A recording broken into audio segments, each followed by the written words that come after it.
Bine v-am găsit, dragii mei din Zodia Scorpion, oriunde v-ați afla. Bine ați venit pe canalul meu Tarot Flori de Loto, unde eu vă aștept ca de fiecare dată cu mult drag să fim împreună la fiecare lectură. Azi voi face lectura generală pentru luna august, așa că dacă aveți soare, lună, Venus sau ascendentul în Zodia Scorpion, atunci această lectură este de asemenea și pentru voi. Desigur, înainte de a începe, trebuie să mulțumesc tuturor pentru comentarii, pentru mesajele lor, pentru like-uri și, de ce nu, tuturor celor care s-au abonat. Și uite așa, încet, încet, mărim această comunitate frumoasă a florilor de lotus.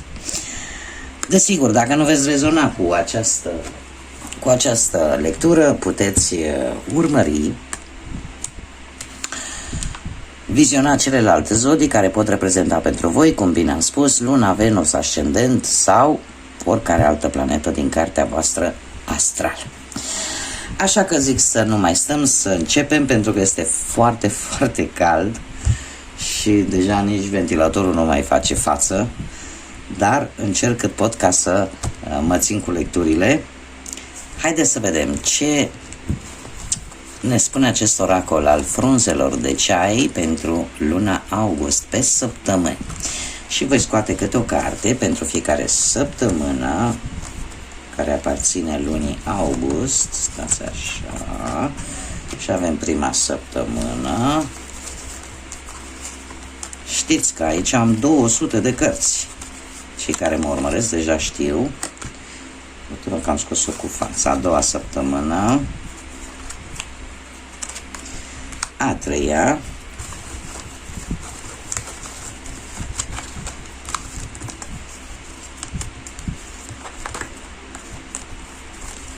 Și a patra. Bun, dragilor, haideți să vedem. Prima săptămână din august. Ce ne spune? Ce frumoasă carte. Avem un înger care ne vorbește de o ghidare spirituală, de protecție împotriva răului, de acea protecție pe care ți-o oferă, cred, divinitatea, universul, cine vrei tu,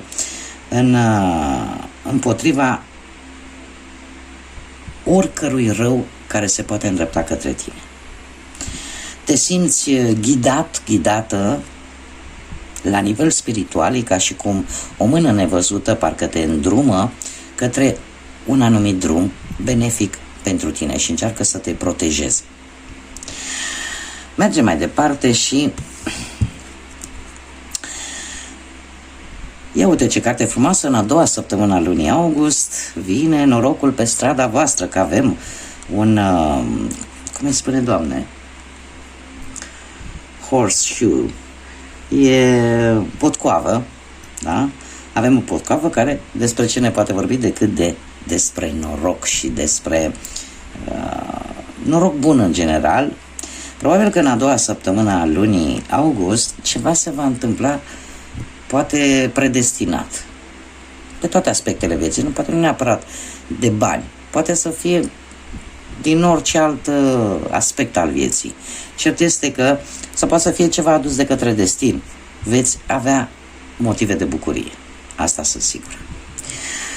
În a treia săptămână avem cutia care, ce să vezi, ne vorbește de cadouri. Veți primi un cadou neașteptat în a treia săptămână. Dragilor, cred că o să aveți o lună extraordinară. Și ia uite, avem în a patra săptămână un inel. Se pare că o căsătorie va avea loc sau ori vreo legătură romantică sau de afaceri. Ceva vă merge extraordinar. Deci vă merge în această lună, din ce văd eu aici, vă merge extraordinar. Nu știu, la sfârșitul lunii august, posibil unii dintre voi să aibă deja poate căsătorie, cununie civilă, ceva de genul, sau să închege o relație romantică sau o relație de afaceri foarte benefică, foarte bună. Haideți să vedem ce ne spune și acest oracol al cavalerilor de dragoni. Un mesaj pentru dragii mei din Scorpion.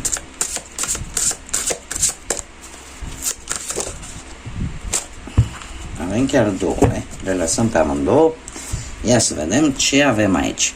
Și avem pe îngerul sau arhanghelul Rafael și pe Tobit, acest frumos dragon, care ce ne spune? Spune în felul următor: Rafael a vorbit, numele meu înseamnă vindecare dumnezească și am să trimit către tine lumina mea, pe care o vei primi ca un dar divin pe orice nivel. Da? Acum eu trebuie să vă spun un lucru. Arhanghelul Rafael în general reprezintă oarecum, sau ne ajută cu partea asta sănătății fizice. Da? Așa că unii dintre voi ori veți vedea o îmbunătățire din punct de vedere al sănătății, alții pot obține poate un job care să aibă legătură cu sănătatea, nu știu, medic, chirurg, farmacist, orice ține de sănătate. Dar, din câte vedem aici, mesajul vine sub forma asta că vei primi cadouri divine, indiferent despre ce vorbim la nivelul vieții, da? Despre orice aspect al vieții. Și avem numărul 30, care prin reducere, nu știu dacă vă spune ceva numărul 30, dar prin reducere ne dă un 3 și, bineînțeles, nu putem să uităm Sfânta Treime, da? Dacă vorbim din punct de vedere religios-spiritual, cum de asemenea ne vorbește și de o situație care poate implica mai multe persoane. Mergem mai departe și mai avem aici un mesaj de la Freya și Elskaeld. Freya, pentru cei care nu știți, este un personaj din mitologia vikingă și avem, fiți atenți, că nu este întâmplător, dragilor, haideți să vă arăt. Deci aici avem numărul 30, aici, iar aici avem numărul 33. Da? Deci nu este întâmplător. Ce ne spune Freya? Răspunsul la întrebarea care este scopul meu sau ce trebuie să fac, îl vei găsi pe câmpul de bătălie al vieții. Iar numai cei curajoși îl vor descoperi. Asta ne spune Freya. Este un îndemn, așa cum eu l-am mai spus de multe ori în lecturile mele atunci când a apărut, și nu o fac dintr-un anumit motiv, ci pur și simplu pentru că ăsta este adevărul. În general am spus, în particular se pot întâmpla și mult mai multe lucruri, dar în general scorpionii au o viață destul de tumultoasă, o viață destul de presărată de experiențe grele, în care trebuie să știe cum să se ridice, să știe cum să se transforme și să renască de fiecare dată din propria cenușă. Dacă unii dintre voi în această perioadă vă puneți des întrebarea: Doamne, dar eu poate ce am făcut să merit asta sau ce trebuie să fac ca mie să meargă bine? Răspunsul, de fapt, din ce ne spune Freya, se găsește pe câmpul de bătălie al vieții, în experiențele voastre și în curajul pe care voi îl aveți de a descoperi acest răspuns. Toate experiențele negative din viața voastră v-au dat înțelepciune. Folosiți-o ca să aflați răspunsul la tot ceea ce vă frământă. Pentru că nu degeaba trebuie să învățăm din experiențele negative. Haideți să vedem ce ne spune și tarotul. Ce energii, mesaje, sfaturi vin pentru dragii mei din Scorpion în luna august, în funcție de ce simțiți, ce vă doriți și ce gândiți.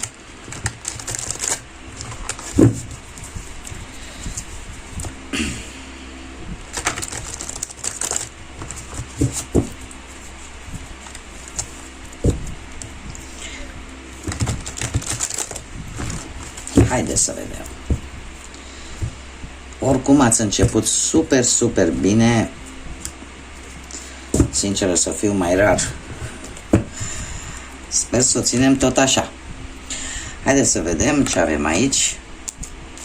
Și avem un 7 de monede.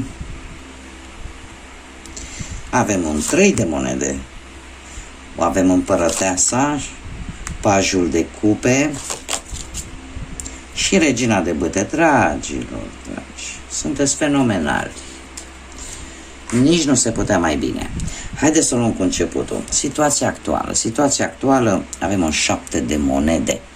Un 7 de monede care îmi vorbește de a face ca, cumva nu-ți place să pierzi timpul cu lucruri unde tu nu vezi rezultate. Cumva ești atent la ce merge și ce nu, deja îți pierzi interesul. Parcă nu mai ai răbdare să vezi rezultatele. Dar ele vor veni. Chiar dacă nu vin acum. Sau chiar dacă n-au venit până acum, cumva nu trebuie să ai acea teamă de a fracasa. Pentru că ceva rău e pe punctul de a se termina. Așa că trebuie să cumva te simți poate mai puternic și mult mai încrezător în tine, pentru că ceva negativ, ceva rău din viața ta e pe punctul să se încheie. Nu știu, poate e vorba despre viața profesională, da? În care încet lucrurile se mișcă în direcția bună, posibil să fi primit deja anumite recompense sau, dacă nu le-ai primit într-un viitor foarte apropiat, le vei primi. Iar pentru cei care poate ați căutat de muncă, se pare că în sfârșit se întrezărește un job și pentru voi, după lungi căutări. Dacă vorbim poate de partea asta bănească, până în prezent se pare că cumva ai economisit destul de mult și trebuie să aveți răbdare, pentru că ce veți începe acum va avea rezultate foarte bune în viitor. Dacă vorbim de dragoste, situația actuală se prezintă cu rezolvări după posibile probleme în relație, mai ales pentru cei care sunteți într-o relație. Cei care sunteți singuri, se pare că în sfârșit șansele ca o persoană a inimii tale să vină către tine au început să apară. Mergem mai departe pe partea profesională de-a lungul lunii august. Avem acest 3 de monede, care ne vorbește despre acea valoare pe care o ai acolo unde tu îți desfășori activitatea. Chiar dacă poate în acest moment nu câștigi tu cât pe măsura muncii pe care o prestezi, asta nu înseamnă că nu vei primi acea valoare care o meriți. Așa că nu trebuie să fii dezamăgit, da? Nici romanul s-a făcut într-o singură zi, așa că trebuie să ai un pic de răbdare. Dacă sunteți în căutarea unui loc de muncă, se pare că vei găsi un loc de muncă destul de satisfăcător pentru tine și pentru așteptările tale. Pe partea bănuților avem împărăteasa, dragilor, care ne vorbește de abundență, ne vorbește de lucruri frumoase care vin, mai ales pe partea asta materială. Ce aș putea să vă spun? Că apare o îmbunătățire pe plan material. De ce? Pentru că pentru unii e un bun moment pentru a face investiții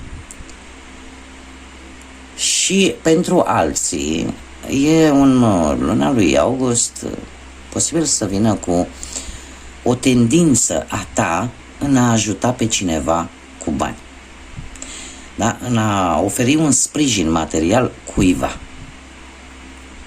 Nu știu, poate cineva din familie care poate are un copil sau care are o naștere sau ceva de genul ăsta, da? Posibil și asta să fie. Pe partea dragostei avem un paj de cupe care ne vorbește despre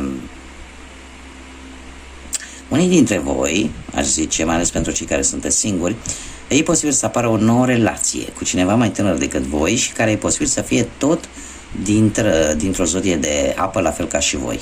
Rac, pești sau scorpion. Da? Pentru cei care sunteți deja într-o relație, e posibil să vină o naștere, o nuntă sau o logodnă serioasă. Așa că pregătiți-vă! Sfatul cărților. La sfatul cărților avem această regină de bâte, semne de foc, berbec leu săgetător, care cu ce vine? Vine cu energie multă. Și în afară de faptul că vine cu energie, se pare că totuși în această lună unii dintre voi, nu știu, veți fi așa un pic mai dominanți și mai deciși să nu vă lăsați până nu obțineți ceea ce vă doriți.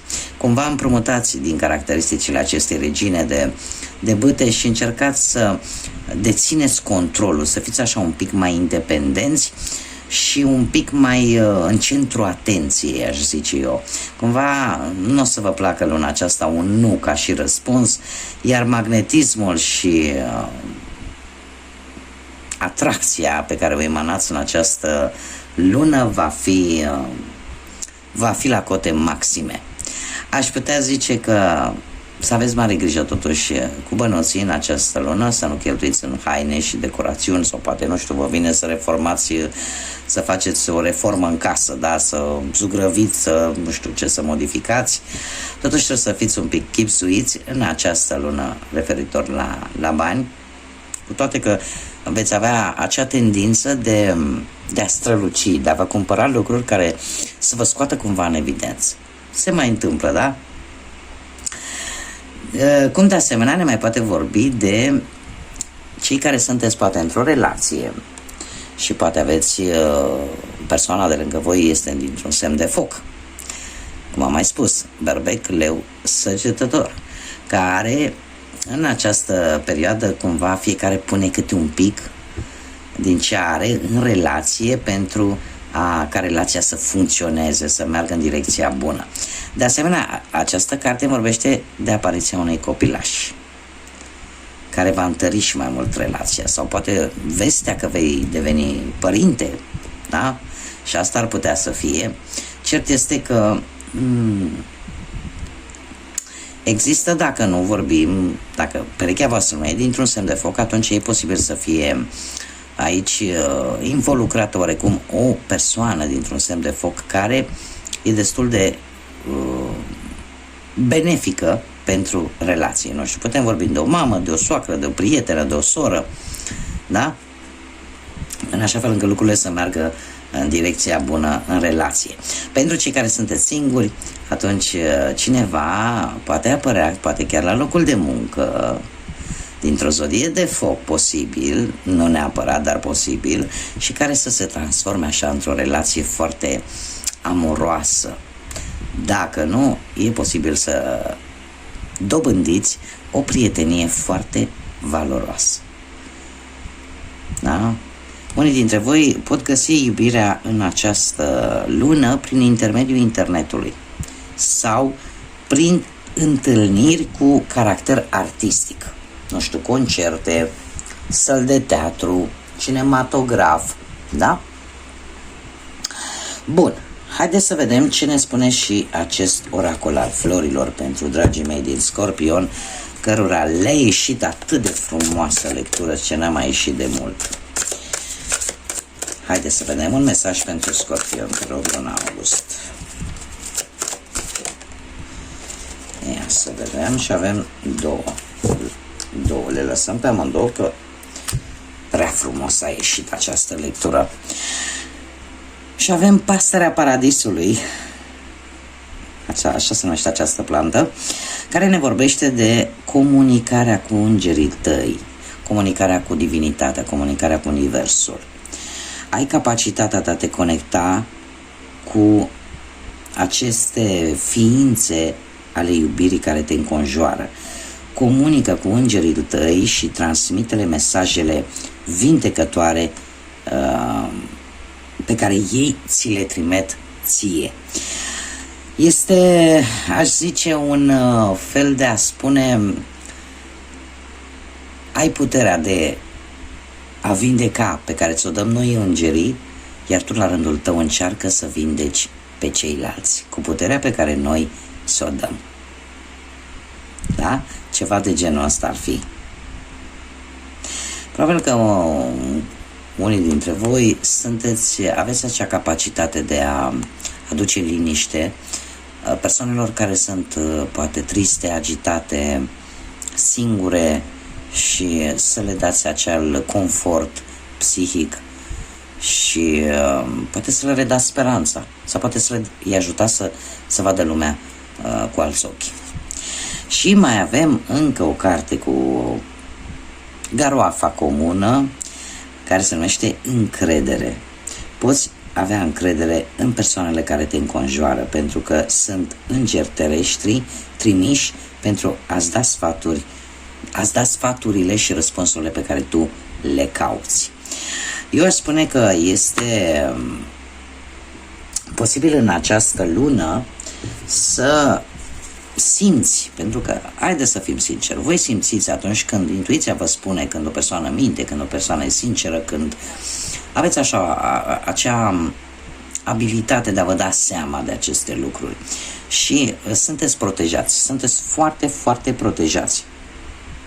Deci deja în 3 cărți de tarot, în 4 chiar, de oracol diferite, îmi apar îngeri. Deci sunteți sub protecție divină, mai ales cei care ați cerut acest lucru și care nu v-ați dezis niciodată de puterea divinității, de puterea universului și ați continuat să credeți, indiferent cât de grea a fost viața și greutățile prin care voi ați trecut. Și am aici 2 numere, am numărul 13 sau numărul 4.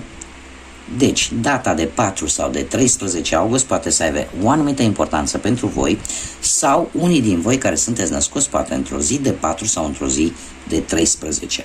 Despre ce ne vorbește? Despre acea abilitate specială pe care unii dintre voi o au de a crea, de a avea idei creative și a le converti în realitate. Sunteți, se pare, optimiști, dar în același timp practici și încercați să mențineți această determinare pe măsură ce încet, încet vă atingeți țelurile. Sunt sigur. Și mai avem numărul 15, cum de asemenea am mai spus, posibil data de 6 sau data de 15 august să aibă o însemnătate pentru voi, sau persoanele născute într-o zi de 6 sau într-o zi de 15, ne vorbește despre înțelepciune. Și spune așa că dragostea pentru ceilalți este puterea care te face capabilă să împarți această abilitate pe care tu o ai în toate părțile. Natura ta curioasă și socială te va pune în contact cu o multitudine de persoane și o varietate de persoane, fiecare va beneficia de călduroasele și sincerele cuvinte de înțelepciune pe care tu le poți da.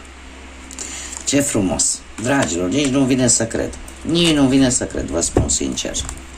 Cât de frumos a ieșit. Mi-aș dori ca toți scorpionii care văd această lectură să se regăsească în ea. Toți. Pentru că știu că meritați cu prisosință. Bun. Haideți să vedem inițiale de nume, prenume, porecle sau pseudonim de persoane cu care voi puteți interacționa în această lună august. Și avem prima literă, chiar cu floarea de lotus, litera N de la Nina. Da? Haideți să vedem litera S,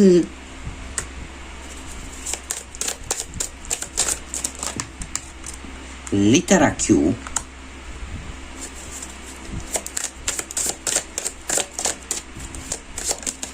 opa, mai avem litera N, se repetă încă o dată litera N, sau poate chiar pe voi să aveți inițialele cu aceste litere.